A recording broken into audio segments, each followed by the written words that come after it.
The dry season is drawing to a close, and carnivorous animals are finding less and less game, and they're growing weaker. The hyena has been walking for a week, looking for food, doing anything to blot out the terrible pangs of hunger. He has just about enough strength to stand up and return to his lair.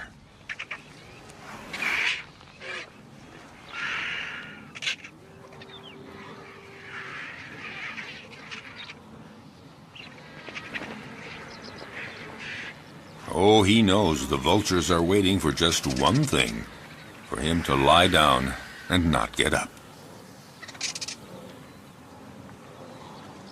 But hyenas belong to a species with incredible resistance. Gathering up all his strength, he sets off on his quest.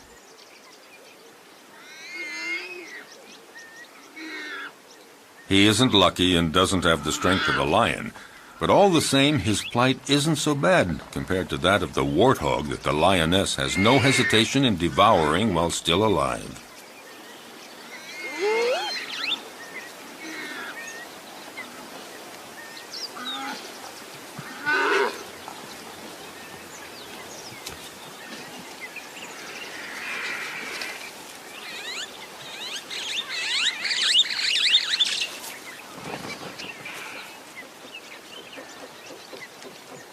The hyena was right to wait around for a while.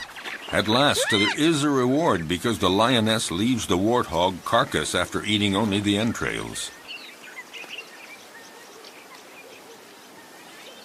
Finally, something to eat.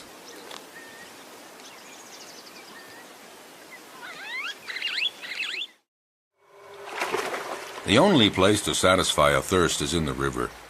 And that's where every danger lurks. But nature isn't fair. Some risk everything. Others face virtually no danger. Take the giraffe, gaining considerable protection from its great height. Still, it's in mortal danger drinking at the river, because it has to spread its legs, and in this uncomfortable position, the giraffe is highly vulnerable.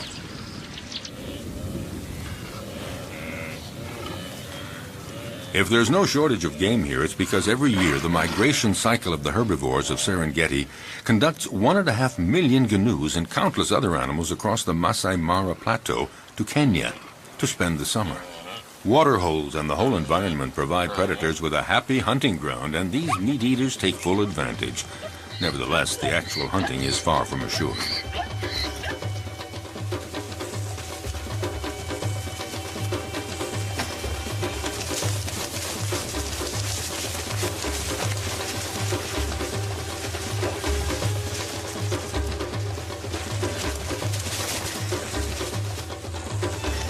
As always, some succeed and others fail, but it's not because there's no game. Some prey defend themselves with enough energy to repulse the most ferocious attacks.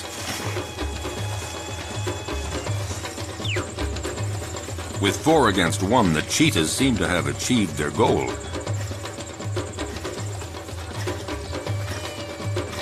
But such combats don't always end as predicted. It would appear that the cheetahs have the advantage, but that doesn't take into account the endurance of their opponent or the gnu's instinct for survival.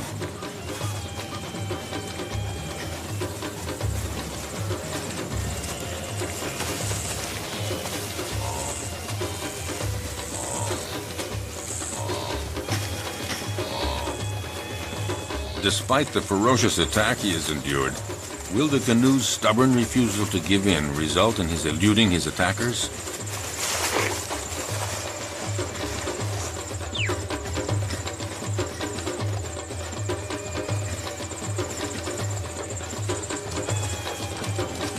Thrown off balance by the gnu's sustained fury in managing to escape their claws and teeth, the cheetahs seem unable to administer the fatal blow.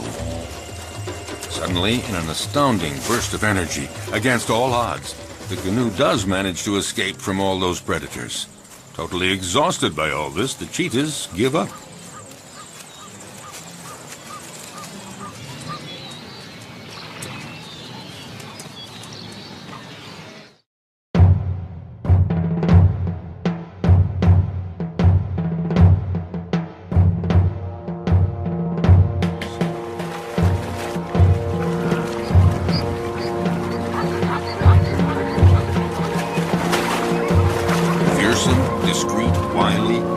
is perfectly adapted to life in the water and has the sinister reputation as the most dangerous killer in Africa.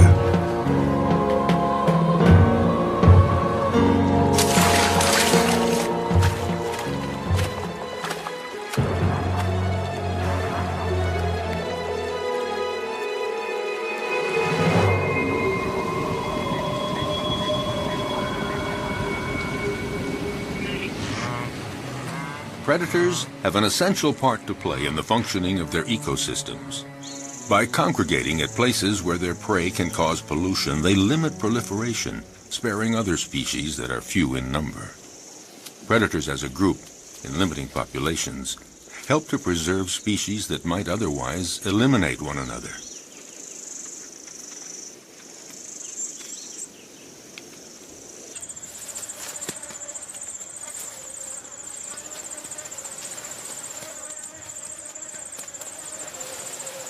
In the end, nature is well managed, because any given area always has just the number of predators it can handle, and no more.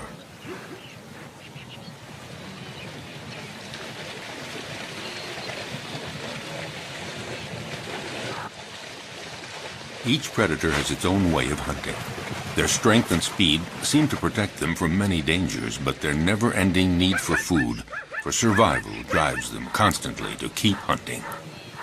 Even when prey is abundant, chances of success are never sure. Often it depends on the strategy of the attack.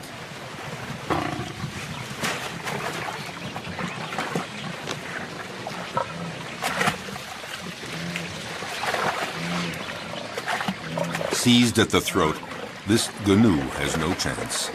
The lioness's jaws have broken its spine.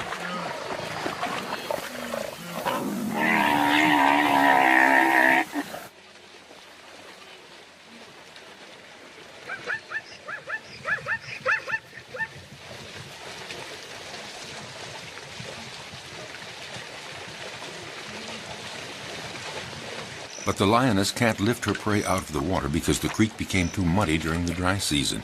She has to devour the animal here where it was killed, a rare practice. Usually several lionesses hunt together, but there are occasions of solo hunting, and then the lioness can rely only on herself to defend her kill. The prey has barely been taken when other predators start pointing their snouts toward the meal. Yes, it is not enough to hunt down and kill your prey. You have to defend it too. The fury of a lioness can be fatal for a hyena. The sudden appearance of a buffalo might improve the hyena's chances. But is the big animal a real danger for the lioness? The buffalo keeps approaching, trying to frighten the lioness away from her kill. The herbivorous avenger forces the lioness to flee up a tree. High up in the acacia tree, she keeps a needle-sharp watch on what is happening below. Finally, the buffalo lets the lioness come down, and the hyena sees his chance evaporating. In fact, the hyena gives up. The lioness could return to the dead prey at any moment to finish her meal. No, the hyena would rather try elsewhere, where a family of cheetahs is hunting in the area. At one point, the contest threatens to become fierce unless the hyena is content to be a little patient.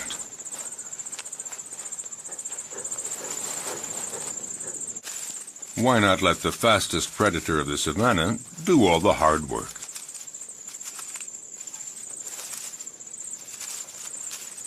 The female cheetah hunts alone because she can't count on her progeny.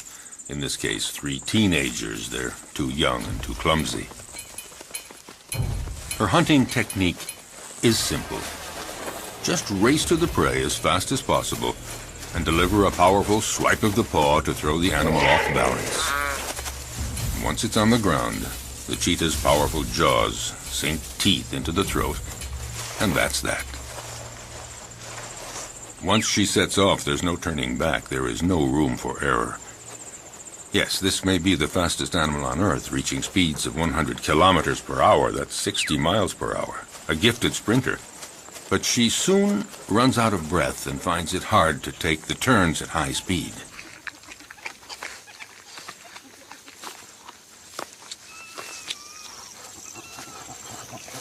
She expends so much energy all at once that she needs a breathing space to recover, and these are precious minutes, because the hyena is on the prowl, and he knows that this is the instant to try something if he's going to steal any of the meat. The young cheetahs waste no time in munching off the first bits. The cheetah senses danger, but what can she do? These kids are too clumsy to make any sort of organized resistance.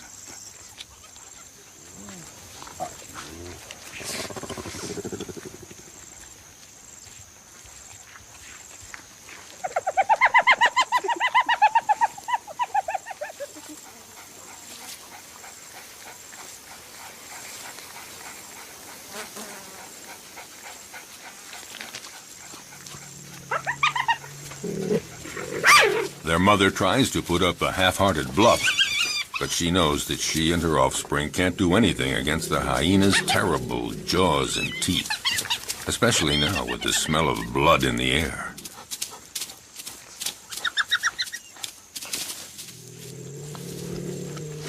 She doesn't even try to fight.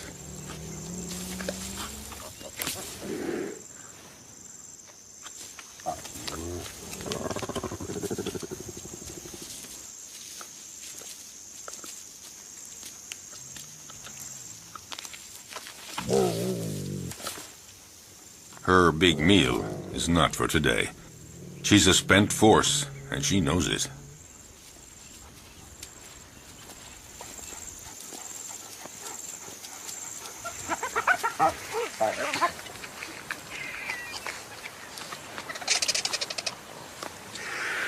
The scent of blood draws many scavengers. They're not considered true predators because they eat animals that have already been killed by others. A real predator hunts down and kills live, fleeing animals.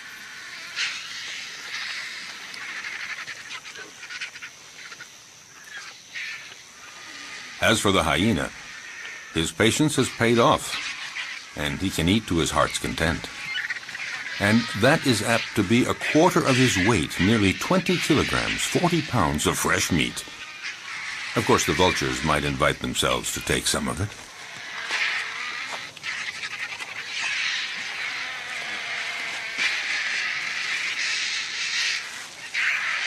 A jackal is prowling around, but he's no match for the hyena.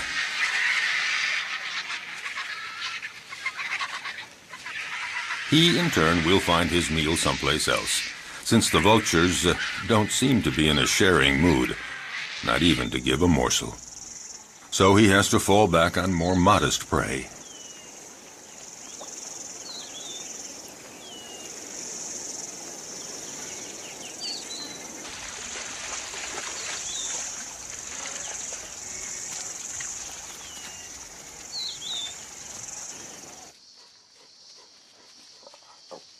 Lycans, or wild dogs, are also considered prodigious predators in the savanna, the equals of cheetahs and even lions.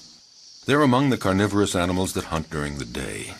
To feed the family twice every day at sunup and sundown, they leave their lairs to hunt in packs. But they're not always successful, because they're often smaller than the animals they attack.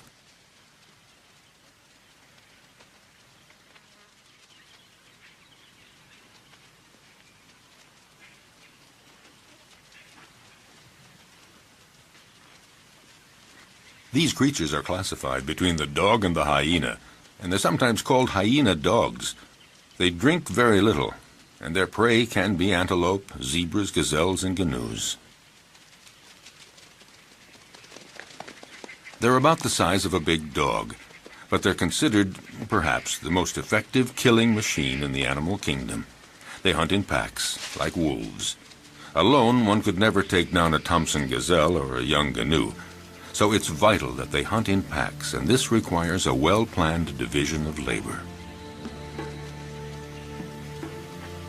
First stage, sneak up on a herd to spot one that is young or weak.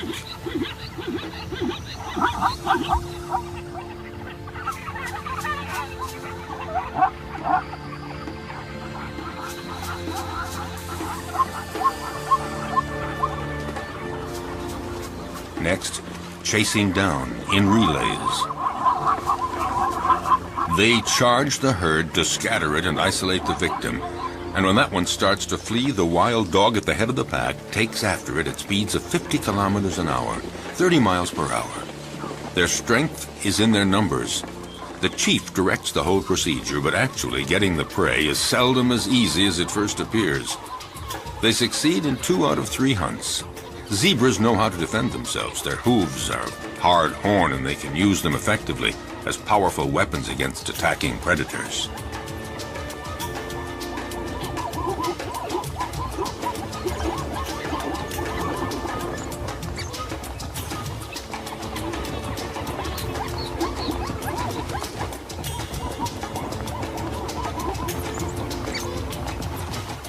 This time, the zebra herd manages to fight off this pack that isn't really prepared for this morning chase. Herbivorous animals know how to put up a good defense. Elephants stand very tall, and they fear none. But the others have to learn the behavior patterns of their potential predators. They know when they're hunting and when they're not. So, it's common to see a herd of zebras calmly munching plants just a few feet from a relaxing lioness. But the zebras are watchful all the same. The stallion stands slightly apart like a sentinel. When he senses danger, he alerts the others with a whinny. Instantly, they all form a group and they flee together, with the stallion bringing up the rear, where he can nip the legs of the slow zebras to make them keep up with the others. But the greatest danger for all of them is crossing a river, because it's there that crocodiles lie in wait. If crocodiles are seen as the most frightening predators on the planet, it's because they're not only clever and strong, they have another weapon: their patience. They can go for months without eating, but after a fast like that, any prey passing within range of their massive jaws would have to be very lucky to escape. Armed with about 70 teeth, a thick body armor of scales, and powerful appendages that they can use to leap their full body length, their attacks are furious and frightening.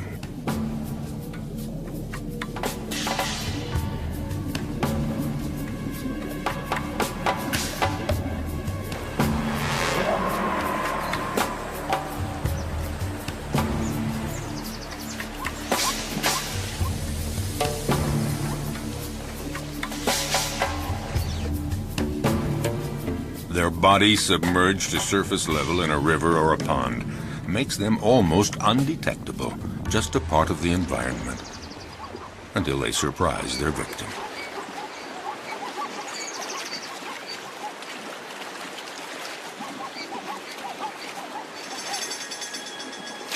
Buffaloes, zebras, antelope, these are perfect prey.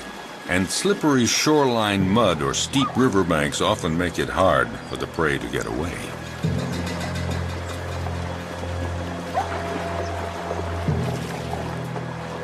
A female crocodile decides to go after a young zebra that has been separated from the main group in the middle of the flowing water.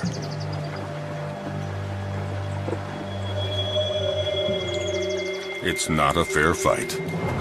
Alone, terrified and wounded in the river, the animal doesn't know where to go or how to get away.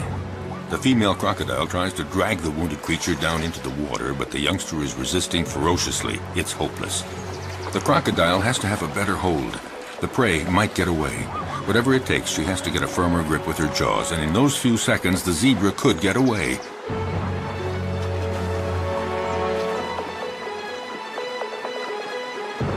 Suddenly, the vise is loosened. Instantly, the zebra takes advantage and breaks away, desperately climbing up the riverbank. Exhausted by the violent struggle to stay alive, the young zebra has to rest. But lions are always prowling along the river, seeking new prey. The young zebra's minutes are numbered, because she is wounded. And in the savannah, a wounded animal is as good as dead. Here at the river, the lions have this prey for the taking. In fact, they have a wide choice of animals that are fatigued from crossing the river, or sick, or wounded, the ones that trail behind the herd.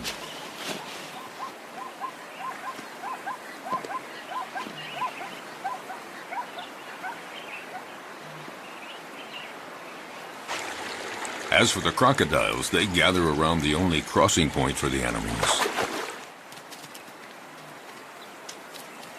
A zebra sounds an alarm to warn the others. But the crocodiles are well aware. They know all they have to do is lie in the water and wait. Sooner or later, the next grazing animals will give in to the strong temptation to cross. It might be Thompson gazelles, eager to find that greener grass on the other side. For them, crossing the river is a real adventure. They're too small to resist the current. They wait, hesitating to take the first step. But for all their fear and reticence, the lure of the wonders sure to be found on the other side becomes too strong. The ones motivated by frantic urges to migrate often pay for their audacity with their lives. Sharing meals is a well-established tradition among crocodiles. A female comes to the party, but the prey isn't big enough for two. You don't share a gazelle. Resigned to this, the guest has only to reach the riverbank and participate in a crocodile's favorite pastime, the siesta.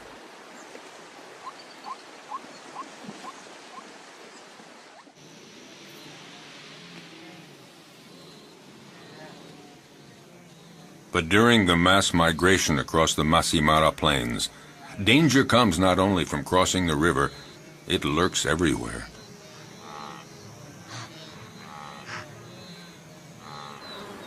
A well-organized pack of wild dogs attacks a young gnu. It's encircled and separated from the herd. The predators then go at it fiercely, relentlessly, showing no mercy. The gnu is exhausted. It's time for the kill. At one point, the animal nearly falls to the ground. One of the wild dogs seizes a hoof. And finally, the creature drops.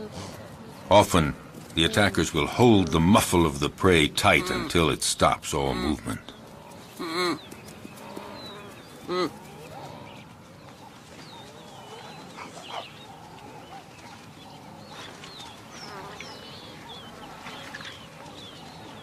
Now it just remains for the predators to share the meal. Back at the lair, a part of the meal will be regurgitated by the mothers to feed their young.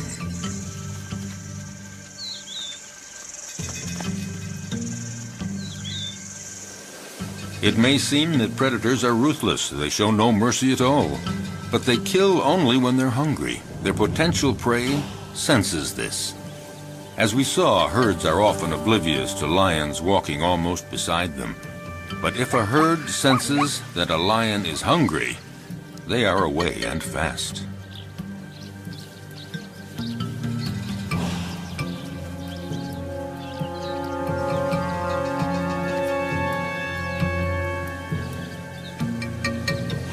Yes, usually lions hunt in groups, or rather the lionesses hunt in groups. Males take no part in the hunting. They are content to feast on what the females bring in. What lions like most are gnus and zebras, the slower animals that are easier to run down, not the gazelles and antelope. Actually, hunting any animal is always difficult.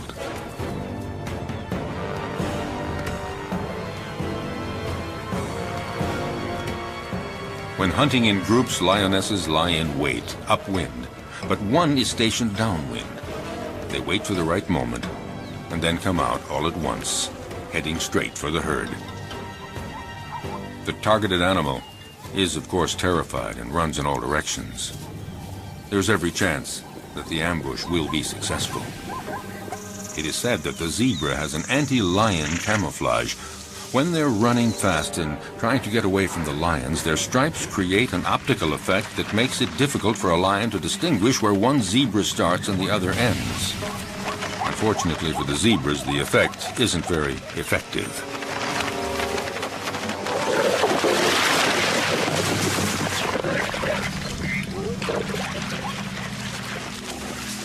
A lioness kills by strangulation, and it's a slow death. The victim tries to get breath. It might take 10 minutes before the animal dies. The success score for females that hunt alone is fairly low. It's about 17%, one kill in every 5 attempts. This makes the survival of the lion cubs fairly uncertain. It's not surprising that they prefer hunting in groups. Today, the lionesses and the cubs are eating as fast as they can before a male comes along to take his share. When a male is present, he is always served first.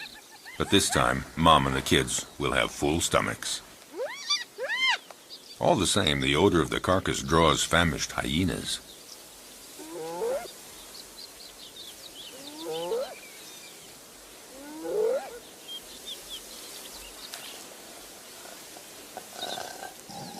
The banquet attracts envious neighbors. The hyena moves in closer, no doubt convinced that the moment has come to make his move. But the lionesses have no intention of letting him get away with it.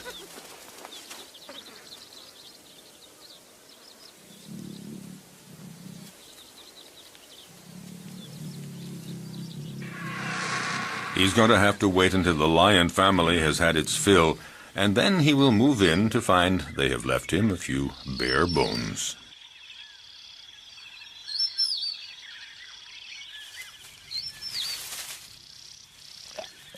No, not much chance that the lions will leave much for the hyena. Well, if there's nothing here, the hyena has to resume a solitary quest. Why not seek out tender prey, fresh meat, for instance, an unsuspecting, defenseless baby cheetah? For out in the wild, hostile nature, the lives of the young, whether predator or prey, are often precarious.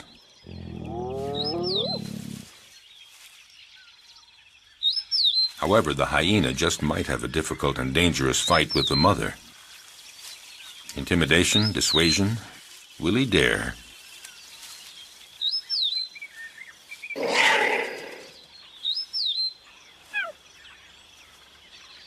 No, the risk looks too great. The hyena goes on his way and keeps on the prowl for other prey.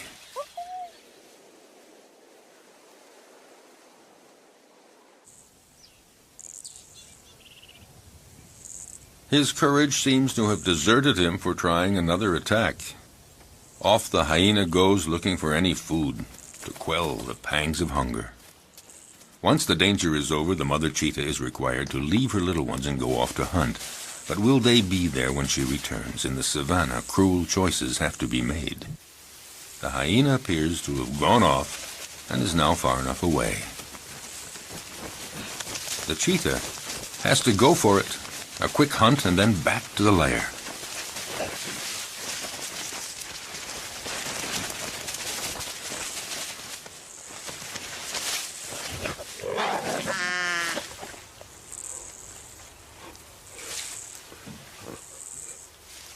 The hyena is watching all this.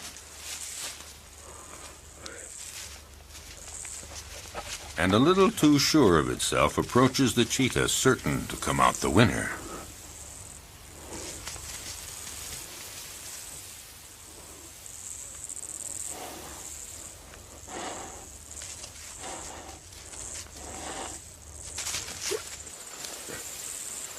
But just then, a new character walks on stage, one that was not expected, a lioness. This one is really sure of herself and determined to turn the situation to her advantage. Nobody dares attack her. The hyena and the cheetah are left on their own.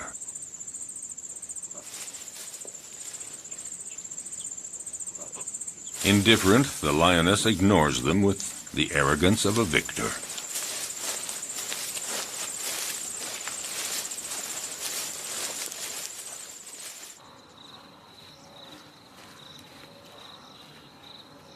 Vexed, the hyena, again, goes off to a safe distance. Out of breath, the cheetah isn't too sure that she'll have a meal today. She'd better just go back to her little ones, or maybe make one last attempt under the watchful gaze of the hyena, who more than ever is looking for his slightest chance. By now, other hyenas are present, curious to see how well the cheetah will do. With energy born of hopelessness, the cheetah begins a frantic chase in pursuit of a canoe, but she lacks conviction and is too soon out of breath.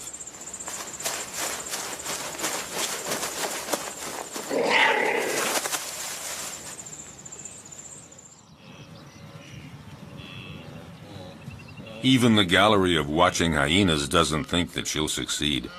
However, they join others of their pack and profit from the panic caused by the cheetah to attack a wounded gnu. The lone hyena would very much like to join the party. Well, aren't there cordial relations among all members of the same species?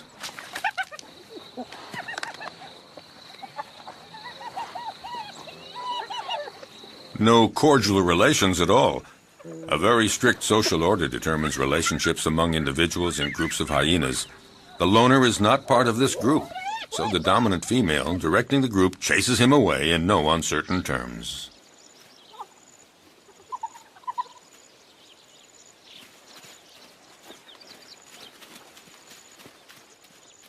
Nothing can be done, so it's best just to melt away into the distance.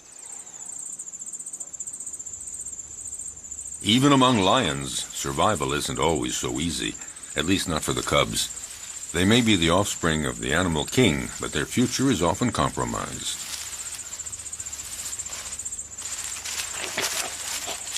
Power and strength characterize the lion, but the cubs are vulnerable, and danger lurks everywhere, even within their own group.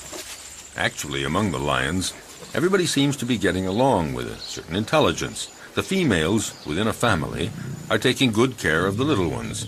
A female will submit to any sort of nuisance from the cubs, and will even take care of the ones that are not her own. So the females remain calm, but it's quite different with the males. They guarantee reproduction, and they protect the females and the cubs, but they can turn dangerous for the cubs.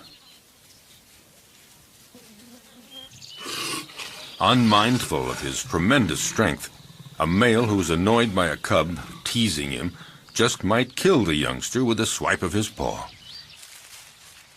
Lions like to live in a stable family group, and yet the young ones, especially the newborn, are always vulnerable. Prudently, a female about to give birth distances herself from the group and finds a lair where she can have her cubs. She wants to find a natural hiding place where hyenas and jackals and cheetahs can't get at the little ones, and to keep them safe from the male lions that might come to take them. A female may have as many as 6 cubs at a time, but only 1 in 5 will survive to adulthood. Cubs are most fragile during the first 20 months. Then they are young adults. The mother lioness has to leave her cubs in the hiding place and go out to forage for food, but she never knows whether when she returns she's going to find them dead or alive. Will they escape the prowling predators? The lioness is now isolated from her group, and she has to hunt alone. Her predatory hunting instincts have to overcome her maternal feelings.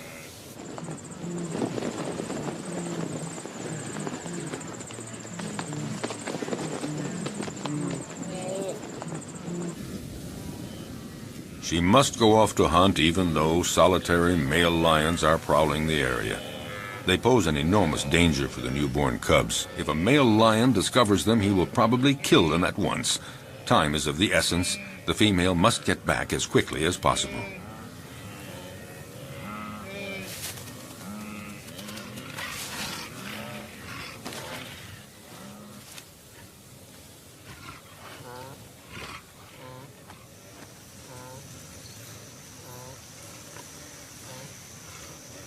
A lion, alerted by the noises, emerges from a thicket.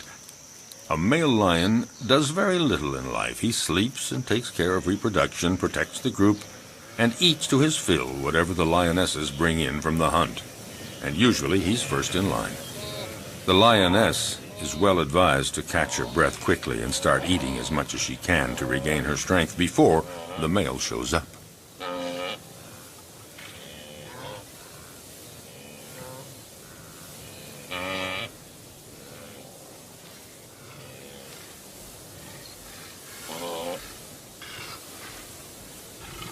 "5 kilograms, 10 pounds of meat every day. That's what every male or female lion requires for survival. But one might eat up to 35 kilograms, 70 pounds, at a single meal. The effort has been so strenuous, the lioness has to recuperate for a good 10 minutes before feeling strong enough to begin eating.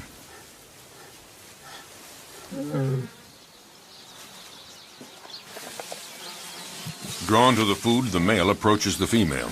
She submits because she knows the social order within lion groups. Males take first. Hence, the lion's share, and here it literally means that he takes all the best pieces for himself, and he takes them before anyone else in the group. A male lion can be the most powerful predator of the savannah if he chooses. He's fearless. No animal would ever approach his killed prey. The lioness can only wait, resigned to the situation, and go off to her cubs.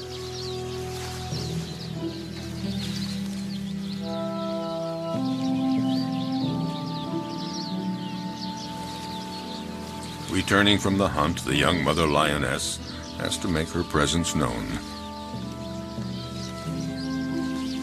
A cruel surprise awaits her.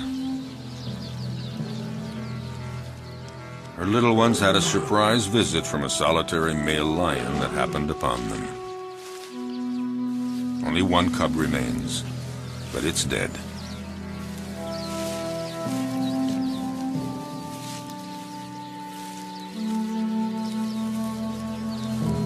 She takes it and wanders through the savannah for a long time.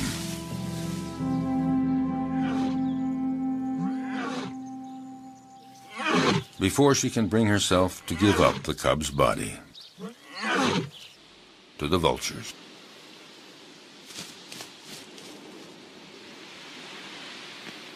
Accused of killing for pleasure, predators have incurred a bad reputation, and yet, for over half a century, many scientific studies have proven their usefulness.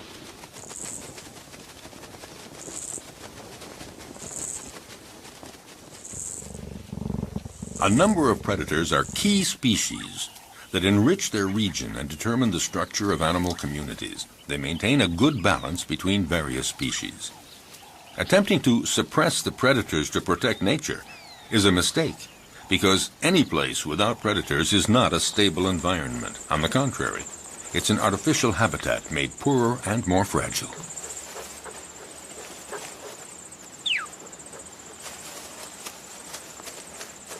Following an implacable and ferocious law, by attacking the most vulnerable individuals, predators remove weak and sick animals from nature to the benefit of the stronger animals. For all that, the life of a predator is not so simple. Nature's implacable law applies to them, too. A sick predator, one that is wounded or not very good at the art of hunting, will in turn disappear. Learning to be a good hunter requires a long period of instruction. For example, a female cheetah has to take great pains teaching her young to hunt, so they learn to recognize and stalk down their future prey. They have to be taught how to choose prey, sense all its reactions, and know how to get it. Most important, young cheetahs have to master the essential swipe of the paw that knocks running prey to the ground. As a rule, the cheetah is certainly a superb sprinter, but since they can't take the quick turns at high speed while running, they have to rely on striking their prey precisely and forcefully with one paw, throwing it off balance and dropping it to the ground. The students learn this by practicing on a young live antelope provided by their mother.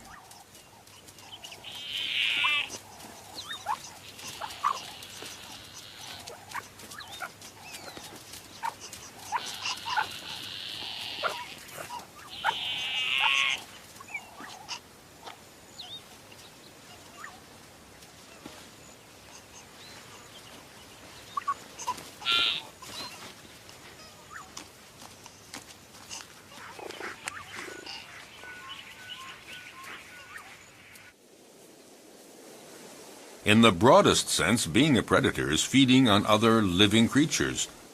Under that definition, practically all animals are predators. It's just a matter of scale.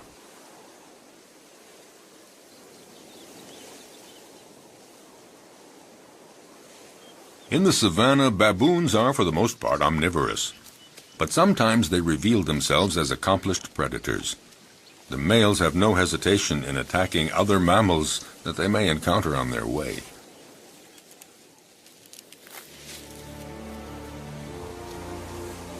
They can be terrifying opponents. Their bite is awesome. A A powerful dominant male has caught a small gazelle. He doesn't wait for the prey to die before devouring it, right in front of his underlings.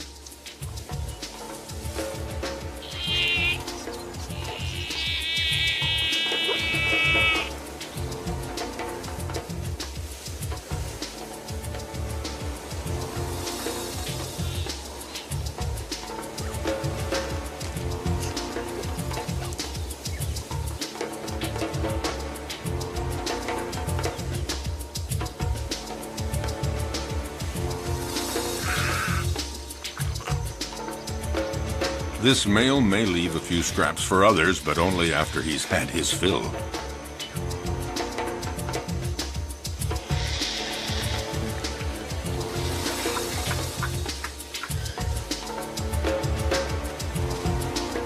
In the savannah, death is a part of everyday life.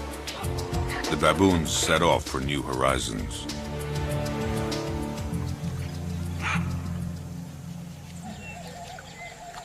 But predators are not limited to attacking weak herbivores. They devour other predators, and at every opportunity. Some animals are completely oblivious to the danger present along the riverbanks. Like young baboons, apparently, the smaller the predator, the more invulnerable they feel. Foolhardy or oblivious, the baboons have apparently decided to tempt the devil, and this particular devil is a crocodile. For the young ones, the game is approaching the riverbank as close as possible, but for the older ones, the most exciting provocation is in actually drinking from the river very close to a crocodile who's pretending to be asleep. It would seem that the one taking the greatest risk is matching himself against the most dangerous predator of the river. A youngster takes one chance too many and things get dramatic.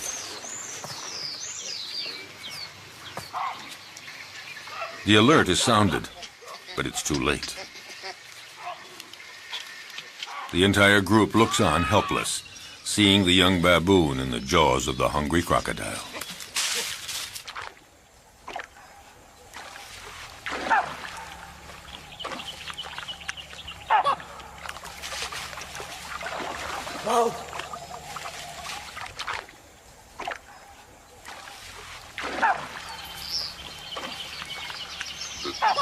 In the world of the predator, you pay for the slightest mistake. But along the riverbanks, the crocodiles don't always have it their way. Facing a hippopotamus, the law of the stronger and the bigger holds, and the hippos move right in to use their heavyweight position to provoke the crocodiles.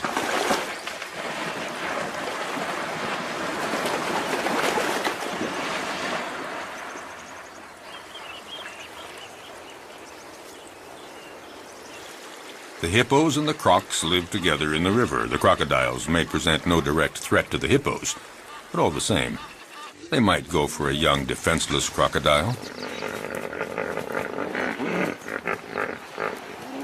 Defending territory, provoking, hippos are quick to show disdain for the crocodiles as soon as they're big enough to intimidate them, and in response, the crocodiles feign indifference. Even the youngest get in the game. On dry land, the adult crocodiles do their best to frighten the hippos.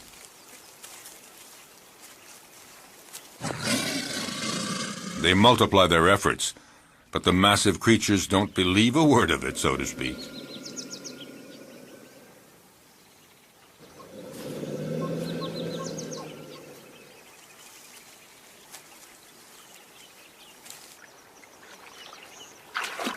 If duels between adults held on land seem not really dangerous for the combatants, it's not the same in the river, when the crocodiles are again in their preferred hunting ground.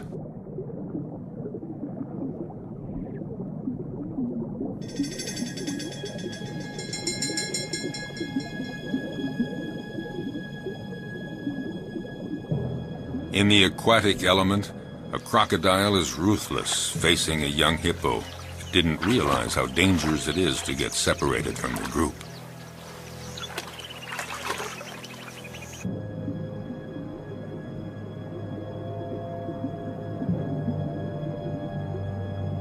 Cunningly, the crocodile approaches slowly.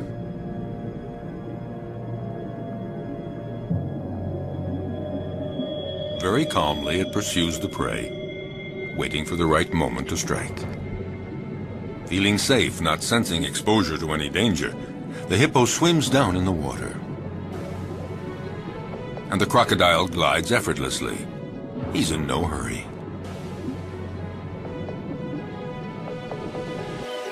In this unequal pursuit, the two animals rise to the surface.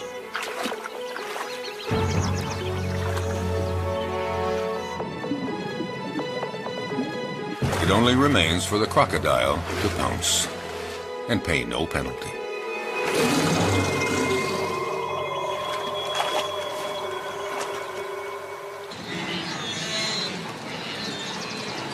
In this immense jumble of thousands of canoes and zebras and gazelles, as we have seen, the most fearful moments of their long migration trek come when they have to cross the river. But paradoxically, if it's their great number that attracts predators, it's also their massive numbers that provide their best defense against the feared crocodiles.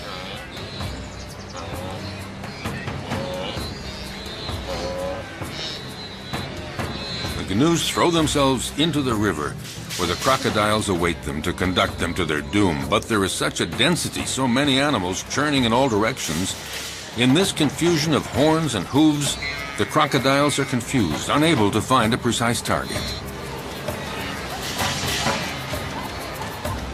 Some of them even stomp on crocodile heads in their frantic, panicky movements.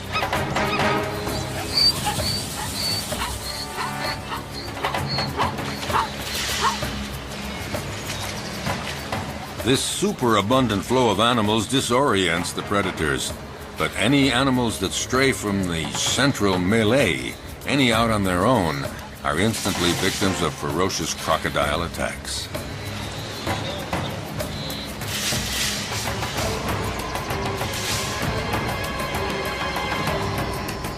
The prey is seized in a single leap, the victim rendered rigid by the pain of the bite, held firmly in those massive jaws, and the crocodile begins to devour the animal. Often several others quickly come to share the feast, unless the first crocodile can manage to plunge the prize to the bottom of the river. If there were not predators on the Great Plains of the African savanna, it would create a major imbalance in the proper development of the ecosystem. Nature creates a balance where each animal has its place in the food chain. All species reproduce and evolve according to a cycle that allows them to live together in the same territory. Without predators, some species would overdevelop to the detriment of others, possibly resulting in the extinction of species.